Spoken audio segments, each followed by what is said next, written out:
Vamos a partir con el día. Me tocó gratamente ya 2 domingos seguidos y tocando una de las historias más conocidas de la Biblia, que es la del enfrentamiento de David a Goliat. El día de hoy vamos a terminar ya con esta historia. Vamos a hacer la lectura de Primera de Samuel, capítulo 17, del versículo 41 al 58. El filisteo venía acercándose a David, procedido de su escudero. Cuando el filisteo miró y vio a David, lo tuvo en poco, porque era un joven de tez sonrosada y de hermoso semblante. Y el filisteo preguntó a David: ¿acaso soy yo un perro para que vengas contra mí con un palo? El filisteo maldijo a David por sus dioses. También el filisteo dijo a David: ven a mí, y daré tu carne a las aves del cielo y a los animales del campo. Entonces David dijo al filisteo: tú vienes contra mí con espada, lanza y jabalina, pero yo voy contra ti en el nombre del Señor de los ejércitos, Dios de los escuadrones de Israel, a quien tú has desafiado. El Señor te entregará hoy en mi mano, y yo te venceré. Te cortaré la cabeza y se la daré, y daré los cadáveres del ejército filisteo a las aves del cielo y a los animales del campo. Y toda la tierra sabrá que hay Dios en Israel. También todos estos congregados sabrán que el Señor no libra ni con lanza ni con espada. Del Señor es la batalla, y Él te entregará en nuestra mano. Aconteció que cuando el filisteo se levantó y se fue acercando al encuentro de David, este se dio prisa, corrió al combate contra el filisteo. Entonces metió David su mano en la bolsa, tomó de allí una piedra y la arrojó con la honda, hiriendo al filisteo en la frente. La piedra quedó clavada en su frente, y este cayó de bruces en tierra. Así venció David al filisteo con una honda y una piedra, y lo mató sin tener espada en su mano. Entonces David corrió, se puso sobre el filisteo, y tomando la espada de éste, la sacó de su vaina, y lo mató cortándole la cabeza con ella. Cuando los filisteos vieron muerto a su héroe, huyeron. Entonces los hombres de Israel y Judá se levantaron gritando y persiguiendo a los filisteos hasta la entrada de Gad y hasta las puertas de Ecrón. Los cadáveres de los filisteos yacían por el camino de Saraim hasta Gad y Ecrón. Cuando los hijos de Israel volvieron a perseguir a los filisteos, les saquearon su campamento. Luego David tomó la cabeza del filisteo y la llevó a Jerusalén, pero puso sus armas en su morada. Cuando Saúl vio a David que salía para encontrarse con el filisteo, preguntó a Abner, el jefe del ejército: Abner, ¿de quién es hijo ese joven? Abner respondió: vive tu alma, oh rey, que no lo sé. El rey dijo: pregunta pues, ¿de quién es hijo ese joven? Cuando David volvía de matar al filisteo y teniendo la cabeza del filisteo en su mano, Abner lo tomó y lo llevó a Saúl. Saúl le preguntó: joven, ¿de quién eres hijo? David respondió: soy hijo de tu siervo Isaí de Belén. Padre Santo, te damos las gracias por este momento, por esta oportunidad y este privilegio nuevamente de estar enfrente de los hermanos para poder revisar tu palabra. Te pido tu misericordia, Señor, para poder entregar bien lo que tú quieres enseñarnos, para poder extraer del texto lo que tú quieres decirnos, Señor. Te pido también, Padre, para que mis hermanos puedan escuchar tu palabra y no la del hombre. Te pedimos tu bendición, Señor, y te agradecemos esto. Amén. Bueno, entonces llegamos ya a la parte principal de este capítulo, en el cual vemos el enfrentamiento de David y Goliat. Este enfrentamiento es tan importante, tan grande, que permea a la cultura pop. Siempre cuando escuchamos nosotros sobre algo de David contra Goliat, estamos escuchando el concepto de que algo muy débil va a luchar contra algo muy fuerte. Y esto se ocupa y permea en toda la cultura popular. Por ejemplo, hay una película bastante popular del año 2019, Los Vengadores Endgame, en la cual uno de los superhéroes que aparece ahí, el Capitán América, aparece totalmente derrotado, con su arma principal un escudo roto, y de repente se ve enfrentado, sin camaradas, todos noqueados, junto a un gigante, Thanos, que viene con toda su armada, y se muestra impresionante todo el ejército que viene detrás de este gigante. Y ahí este pobre superhéroe se levanta muy mal herido y empieza obviamente a enfrentarse contra este gigante. Ahí tenemos una escena parecida obviamente a lo que encontramos en este texto, de alguien más débil, como ya hemos visto que se le catalogó la semana pasada, contra alguien que se ve muy superior. Ahora, todo esto imaginario, todas esas referencias que ustedes puedan tener del más pequeño contra el más grande, siempre tienen un punto en común en la cultura popular, que es que la persona con su ingenio, con su astucia, con su propio poder, es la encargada de llevar a cabo la aniquilación o la destrucción de ese gigante. Eso es lo que nos cuentan en la historia popular, que es ese pequeño que logra el triunfo principal. Pero todas esas narraciones se alejan mucho de lo que la palabra de Dios dice. ¿Por qué? Porque falta un elemento crucial que ya lo vimos la semana pasada, que es que Dios es el que está peleando por los suyos en este momento. Amén. Amén.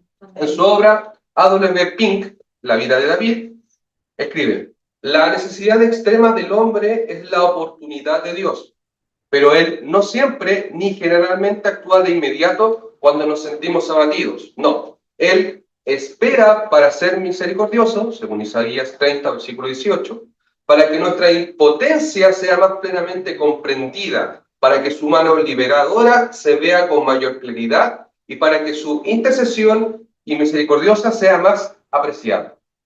Entonces, ha llegado a este punto Israel de estar desesperado y llega este joven para enfrentarse al gigante. Pero también vamos a ir recapitulando, antes de entrar al texto, algunos puntos que hemos visto en este primer libro de Samuel.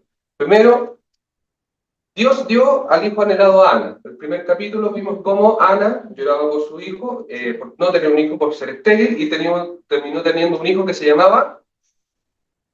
¿Cómo se llama el hijo de Ana? En los primeros capítulos de este libro de Samuel, ¿cómo se llamaba? Samuel, muy bien. Dios dio la recuperación del arca. El arca, por una literal metida de pata de los israelitas, al pensar que era un objeto poderoso por sí mismo, lo pierden. Pero Dios permite la recuperación, dio de vuelta el arca. Dios dio su Espíritu Santo a Saúl para que pudiera enfrentar sus primeros años con conquista, con fuerza, para poder, obviamente, cimentar su reino. Y ahora, ante este insulto de este pagano irrespetuoso, Dios entrega un campeón que entra a la arena de combate. El versículo 41, ya entrando en el texto, dice: el filisteo venía acercándose a David, precedido de su escudero. Cuando el filisteo miró y vio a David, lo tuvo en poco porque era un joven de tez sonrosada y de hermoso semblante. ¿Cuál fue la petición de este Goliat cuando empezó a enfrentarse al ejército de Israel? ¿Cuál es el grito de batalla de él? Envíenme a un hombre que me enfrente. ¿Y qué le respondieron los israelitas después de 40 días? Con un muchacho. Goliat acá se encuentra con algo totalmente inadecuado para lo que él esperaba. Él quería una gran pelea, porque finalmente igual quería humillar a los israelitas. Él se sabía que era un guerrero poderoso, pero él quería una pelea. Y cuando ve esta respuesta, para él es una burla, como lo vamos a ver un poquito más adelante. En este filisteo vemos lo que dijo Saúl en su momento cuando vio a este muchacho, que era un muchacho que se veía que era alguien que no tenía experiencia en guerra. Era un joven, no había tenido experiencia en ninguna batalla. Pero recordemos lo que se le dijo a Samuel cuando fue a la casa de Isaí a revisar, obviamente, a los hijos para ver quién iba a ser ungido. Lo que el Señor le dijo a Samuel en ese momento: el hombre mira lo que está delante de sus ojos, pero el Señor mira el corazón.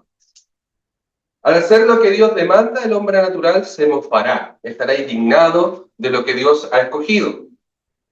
Esto será visto también por el apóstol Pablo en el primer libro de Corintios, del versículo 27 al 29, donde dice: más bien, Dios ha elegido lo necio del mundo para avergonzar a los sabios, y lo débil del mundo Dios ha elegido para avergonzar a los fuertes. Dios ha elegido lo vil del mundo y lo menospreciado. Voy a leer esto nuevamente porque debería leerlo como corresponde. Dios ha elegido lo vil del mundo y lo menospreciado, lo que no es, para deshacer lo que es, a fin de que nadie se jacte delante de Dios. Tenemos entonces acá en las palabras de Pablo lo que vamos a extraer de este texto de David. En nuestro caso, el sacrificio de nuestro Señor Jesucristo nos hace dignos de representar su reino en la tierra y enfrentar confiadamente sus promesas, y que saldremos adelante, confiando y obedeciendo al Dios viviente. Versículo 43. Y el filisteo preguntó a David: ¿acaso yo soy un perro para que vengas contra mí con palos? El filisteo maldijo a David por sus dioses. También el filisteo dijo a David: ven a mí y daré tu carne a las aves del cielo y a los animales del campo. Recordemos cómo venía Goliat ante David. Recuerden que tenía un casco de bronce, una cota de malla de bronce que pesaba 50 kilos, grebas de bronce sobre sus piernas, o sea, una armadura completa, una jabalina de bronce sobre sus hombros y una lanza con un asta que parecía un rodillo de telar, con una punta de hierro que pesaba 7 kilos. Venía sumamente armado. Y en contraposición, ¿qué mandaron los israelitas? Un cabrón chico con un palo. Entonces la indignación de Goliat obviamente era grande. Se burló de lo precario de su armamento, porque para él era que habían mandado no a matar a un gran guerrero, sino a un perro, o sea, se sentía ofendido. Pero también aquí Goliat destapa otra cosa que no se estaba viendo hasta este punto, porque él maldice a David por sus dioses. Entonces aquí se destapa un poco la situación. Aquí hay una guerra que es respecto a los dioses que hay en este momento en frente. Tenemos, por un lado, a los dioses que invocó Goliat, pero está también, por el otro lado, el Dios viviente, que más adelante se ve reflejado en las palabras de David. Ahora, como Goliat trajo a sus dioses a la guerra, nosotros ya podemos tener pena desde este punto ya por Goliat, independiente de que no supiéramos la historia, porque él está trayendo algo que no existe contra algo que existe. Esta pelea y su resultado se repetirá años más tarde dentro del pueblo, cuando haya otra pelea de dioses. En este caso, en Primera de Reyes, capítulo 18, desde el versículo 20 hasta el final del capítulo, que invito a leerlo, que es la historia de Elías contra los profetas Baales. ¿Ya? Más adelante lo voy a retomar para dar información, pero lo invito a leerlo cuando tengan tiempo. Goliat omitió cuál fue el resultado de la última pelea de los dioses y el Señor, porque recuerden que cuando el arca estuvo en territorio filisteo, donde la ponían, algo pasaba, porque Dios también estaba enfrentándose a ese poder en forma espiritual, por decirlo de alguna manera. Y obviamente esta omisión de lo que pasó en ese momento va a sellar el destino de este gigante. Seguimos con el versículo 45, la respuesta de David. Entonces David dijo al filisteo: tú vienes contra mí con espada, con lanza y con jabalina, pero yo voy contra ti en el nombre del Señor de los ejércitos, Dios de los escuadrones de Israel, a quien tú has desafiado. El Señor te entregará hoy en mi mano y yo te venceré. Amén. Te cortaré la cabeza y daré hoy los cadáveres del ejército filisteo a las aves del cielo y a los animales del campo. Y toda la tierra sabrá que hay Dios en Israel. También todos estos congregados sabrán que el Señor no libra con espada ni con lanza, del Señor es la batalla, y Él te entregará en nuestra mano.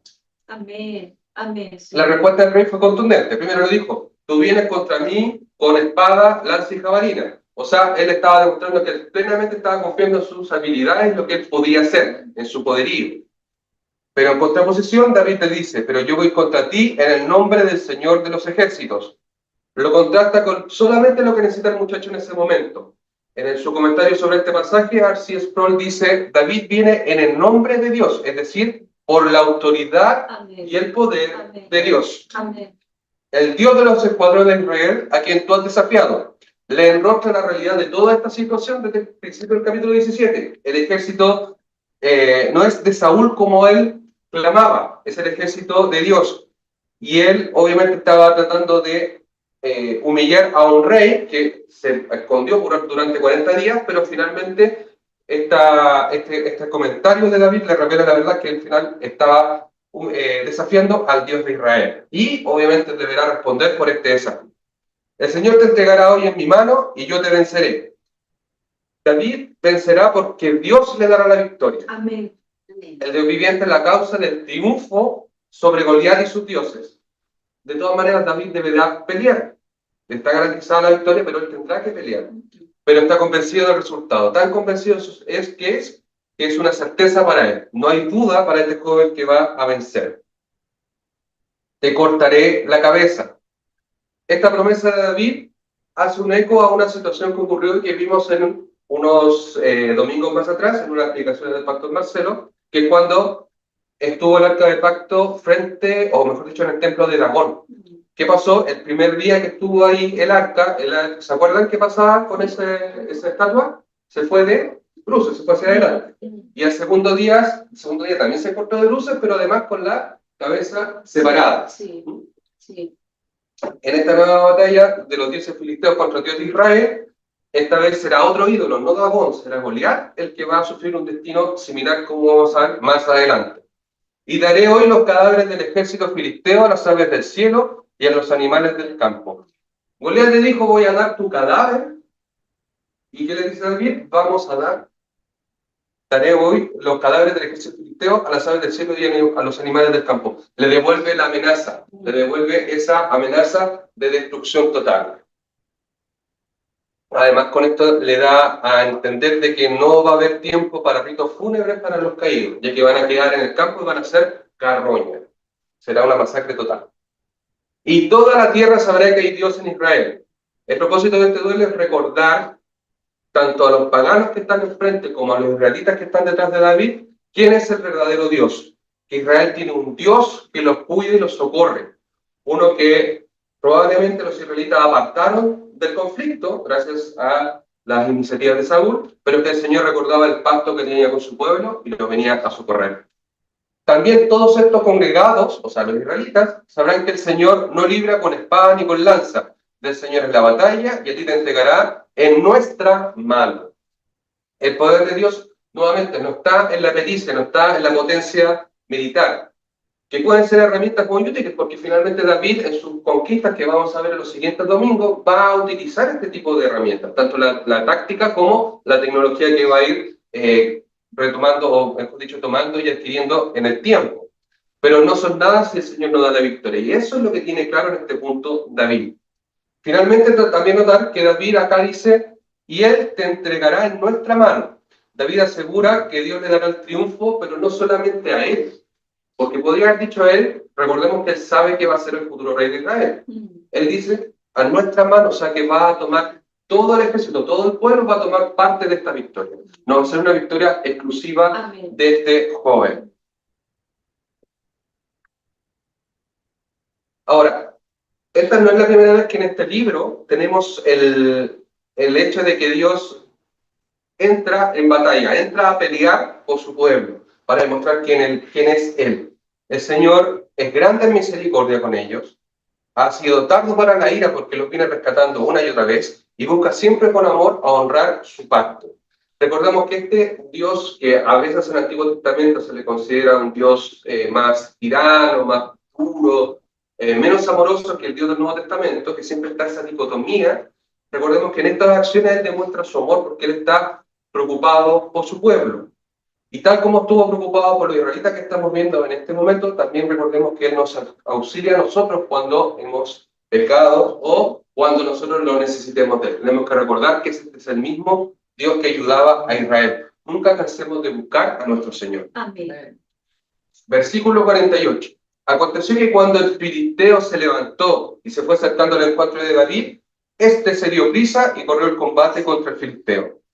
Dios se levanta para detener al atrevido muchacho, moviendo con toda su potencia. Imagínense esa mole de casi 3 metros, con todo ese metal encima, al brillo del sol, corriendo contra este muchacho. Yéndose a ese muchacho, no corriendo, yéndose a ese muchacho. Va a ser un espectáculo, obviamente, impresionante. Ahora, David, en cambio, hace otra cosa, porque él también, por las ventajas que ella tenía en el momento, en que era más joven, no iba con tanto peso encima, no iba con armas gigantes, él obviamente empezó a correr hacia el gigante, ya tenía una ventaja, porque se estaba moviendo mucho más rápido. Esto obviamente nos ayuda a entender por qué la idea de Saúl de mandarlo con una armadura era una mala idea. Porque el joven, aparte de no estar acostumbrado, era un hombre de guerra que se lo enfrentaron varias veces, él obviamente iba a ser impedido o iba a tener este impedimento, para la redundancia, para poder obviamente ir hacia la batalla. Porque recuerden que él decía, y cuando venía un león o un oso y tomaba alguna oveja del rebaño, yo salía tras él, lo hería y le rescataba de su boca. Esa era la forma que él utilizaba generalmente para enfrentar animales más grandes que él en su trabajo de pastor. De la misma manera, en esta ocasión, la oveja para él era el pueblo que estaba secuestrado por este gigante y Dios lo iba a proteger. Goliat caminaba, pero David corría. Ya había una ventaja clara. Versículo 49. Entonces David metió a su mano en la bolsa, tomó allí una piedra y la arrojó con la honda, hiriendo al filisteo en la frente. La piedra quedó clavada en su frente y este cayó de bruces en tierra. Así venció David al filisteo con una honda y una piedra, y lo mató sin tener una espada en su mano. La muerte fue limpia y rápida. Estuve revisando distintas fuentes y lo más confiable que encontré es que la velocidad de la onda debe haber sido de la piedra, perdón, para salir de la onda, de entre 75 a 80 kilómetros por hora. Lo suficiente como para poder atravesar el cráneo del gigante. La descripción de esta escena también da a entender que el gigante no salió necesariamente con su casco puesto, probablemente para poder ir a callar luego a este muchacho, o bien el casco podría haber tenido un sistema que quedó levantado al momento de pararse. Entonces, por eso pudo penetrar en el cráneo del gigante. Como sea, no importa la situación o la ventaja, la forma de la piedra, la velocidad del viento, la forma del casco, etc. Lo más claro de todo esto es que Dios estaba interviniendo. Una piedra, un gigante. A.W. Pink menciona sobre esto en su obra, nuevamente, La vida de David. Una piedra en su mano valía más que toda la armadura del filisteo sobre el gigante de la incredulidad. ¿Y por qué? Porque esa piedra, aunque lanzada por la onda de David, fue dirigida y eficaz por la mano de Dios. Después, Jesús en el futuro también haría una idea similar con algo tan pequeño, cuando en Lucas capítulo 5, versículo 3 al 7, le pide a unos pescadores que le permitan dirigirse a la gente en sus barcos. Cuando acabó de hablar, les dice el texto, dijo a Simón, boga mar adentro y echen sus redes para pescar. Simón le respondió y dijo, maestro, toda la noche hemos trabajado duro y no hemos pescado nada, pero por tu palabra echaré la red. Cuando lo hicieron, atraparon una gran cantidad de peces y sus redes se rompían. Hicieron señas a sus compañeros que estaban en la otra barca para que vinieran a ayudarles. Ellos vinieron y llenaron ambas barcas de manera que se hundían. Amén. Amén. Dios es soberano sobre todos los asuntos de los hombres. Obra como Él quiere, tanto en lo diario, en lo cotidiano, como por ejemplo despertar y poder respirar, Amén. como cosas extraordinarias, como los milagros de matar a un gigante con una piedra o lanzar una red en un mar que no había mostrado peces anteriormente. Amén. Y en cualquier otra ocasión en lo que nosotros hemos vivido, situaciones desesperadas y que el Señor ha respondido. Pero también tenemos que recordar que a la vez de David y Pedro, obviamente que era el pescador referenciado en el versículo de Lucas, debemos obedecer lo que el Señor nos indique. Tenemos que ver, obviamente siempre, hacer caso de lo que el Señor nos comanda. Si en el pasado hemos fallado con ello, tenemos que pedir ayuda a Dios y que el Espíritu Santo nos permita ayudar a ese aspecto de nuestras vidas. Podemos pedir que se nos ayude para poder ser más obedientes. Amén. Continuando con la narración en el versículo 51, entonces David corrió, se puso sobre el filisteo y tomando la espada de éste, la sacó de su vaina y lo mató, cortándole la cabeza con ella. Cuando los filisteos vieron muerto a su héroe, huyeron. Vamos a ir un poco más atrás también, jugando con este salto que he hecho en la palabra, en el cual al principio del libro de Samuel está el canto de Ana. Este está en el capítulo 2. En el versículo 9 y 10 dice, Él protegerá a sus fieles, pero los perversos desaparecerán en la oscuridad. Nadie tendrá éxito solamente por la fuerza. Los que pelean contra el Señor serán destrozados. Y ahora estaba indicando que lo que iba a pasar con Goliat. Dios cumplía su promesa realizada mediante David, ya que la cabeza del gigante es separada del cuerpo. Ahora, ¿qué fue lo que mató a Goliat? Porque ya en una parte del texto vimos que dice que la piedra lo mató, pero ahora dice que con la espada le separó la cabeza y murió Goliat. ¿Qué fue lo que lo mató? Acorde a un comentario de la Biblia de Estudio de la Reforma, la palabra matar, usada en esta sección del versículo 51, implica el concepto de rematar. La piedra que se incrustó en el cráneo era una herida mortal. O sea, Goliat estaba muriendo por esa herida. Lo que hizo David con la espada solamente fue acelerar el proceso. O sea, estaba muerto con la piedra, pero lo remataron con la espada. Y lo que el filisteo pensaba que era parte de su poderío, esa espada, esas armas, fueron usadas por Dios para ilustrar su superioridad sobre los ídolos de este pueblo invasor. Recordemos que cuando el arca del pacto estuvo en el mismo templo que con Dagón, la primera vez se cayó de bruces. Tal como Goliat cayó tras Sí. la piedra. Y después, a la segunda caída, al segundo día, fue cuando se le separó la cabeza. De la misma manera muere este gigante. Dios muestra su poder no solamente con la caída de este gigante contra un muchacho prácticamente desarmado, sino que replica esta imagen que debió haber calado hondo en el ejército filisteo, porque ellos debían haber recordado historias en algún momento de lo que pasó con Dagón. Dios nos ayudará en la lucha, en nuestras batallas. Esto a medida que estas batallas se involucren a la confianza y obediencia emanada desde un corazón que busca a Dios sinceramente. Tenemos que seguir buscando al Señor para poder ser también dignos de vivir estos milagros.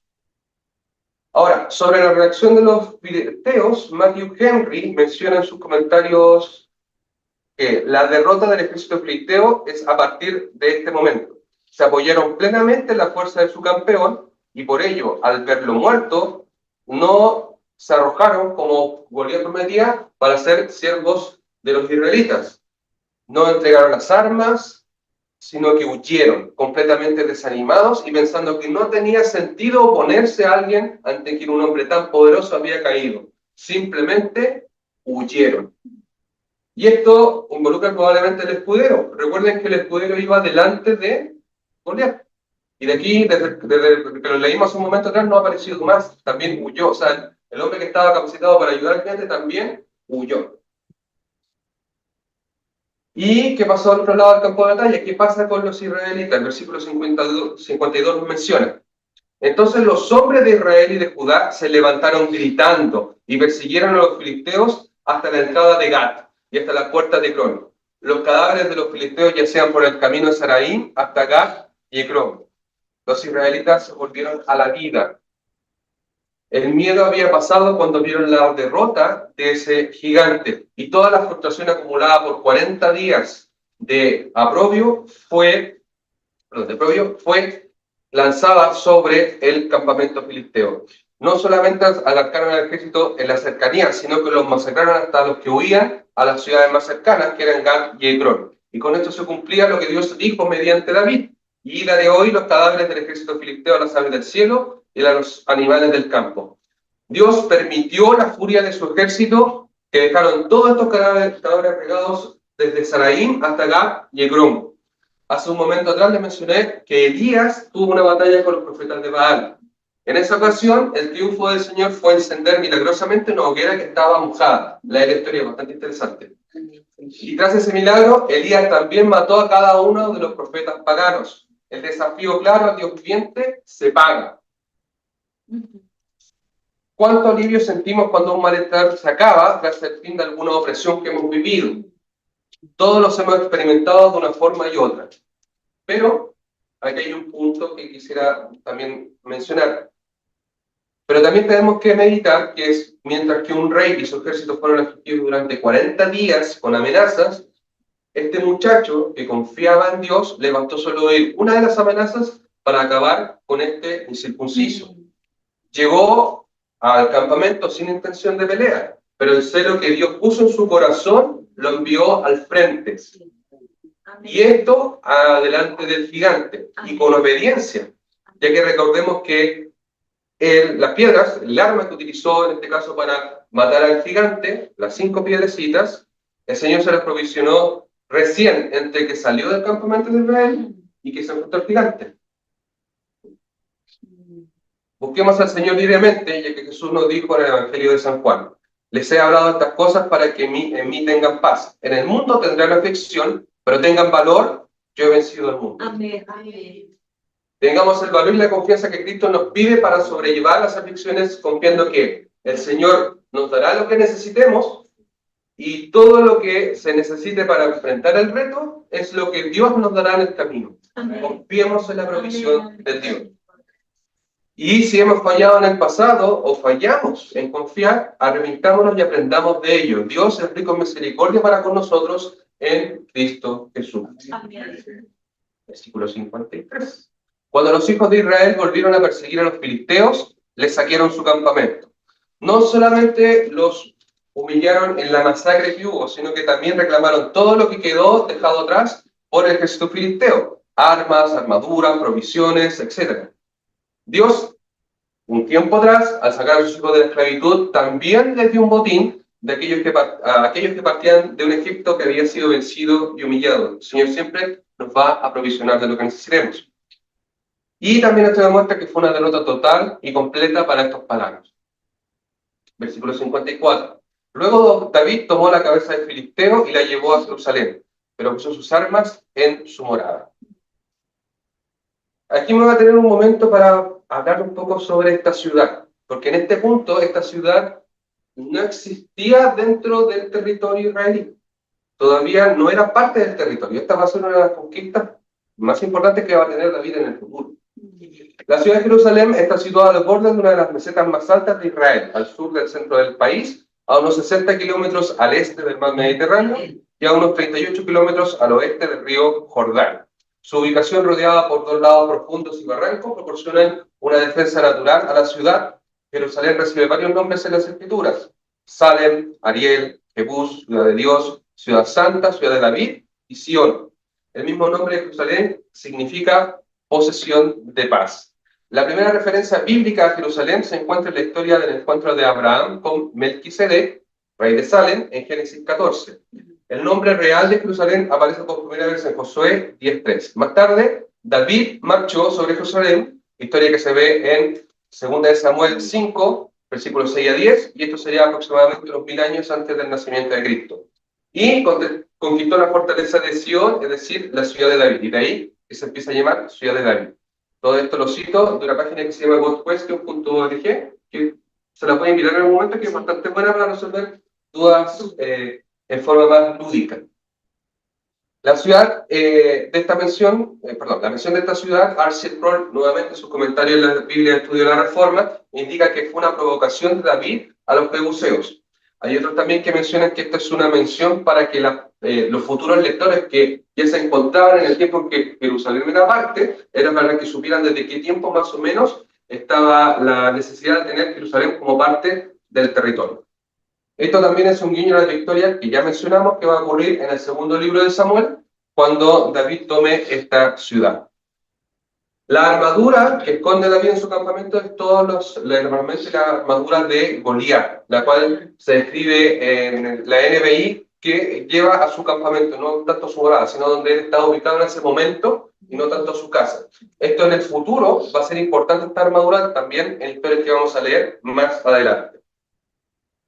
Cuando Saúl vio a David que salía para encontrarse con el filisteo, le preguntó a Abner, que si mal no recuerdo era su sobrino, el jefe del ejército: Abner, ¿de quién es hijo este joven? Abner respondió: ¿vive tu alma, oh rey? Que no lo sé. El rey dijo: pregunta pues de quién es hijo ese joven. Acá nos retrotraemos hasta el momento en que empieza la batalla. Estas preguntas, esta interrogación a Abner, empieza en el momento en que David camina hacia el enfrentamiento con Goliat.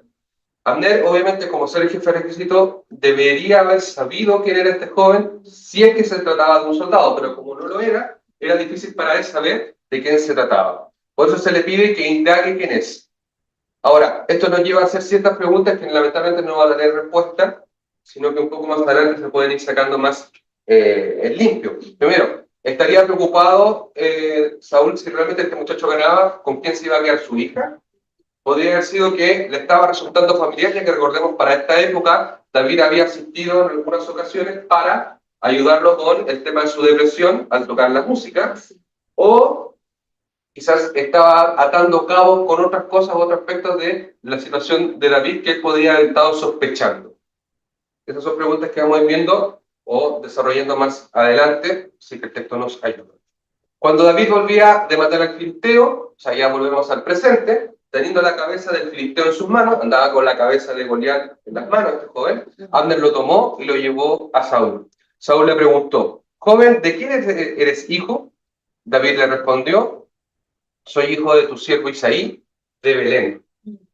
Entonces, tenemos acá la siguiente imagen. Tenemos a un joven David, cubierto completamente de sangre, porque no solamente se infiere en el texto que él mató a Goliat, sino que también podría haber participado con el ejército en el seguimiento a los filisteos. Con la cabeza todavía en la mano como un trofeo y testimonio de su triunfo, lo había pasado por los jebuseos en Jerusalén, y es llevado inmediatamente por Abner, sin tiempo ni de limpiarse ni de presentarse de mejor manera ante el soberano. Se le llevó de forma inmediata. El rey debía quedar inmediatamente claro lo que estaba pasando con este joven, de dónde era. David no oculta su origen y menciona su casa y de dónde es, que es de Belén.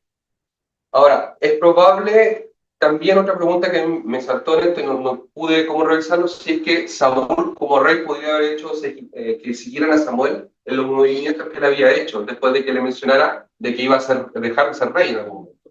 Quizás él había hecho seguir a Samuel. Son preguntas que nacen, pero nuevamente, toda esta situación, toda esta trama palaciega que viene ahora, cuando David, ya a partir del capítulo siguiente, empieza a estar más en forma en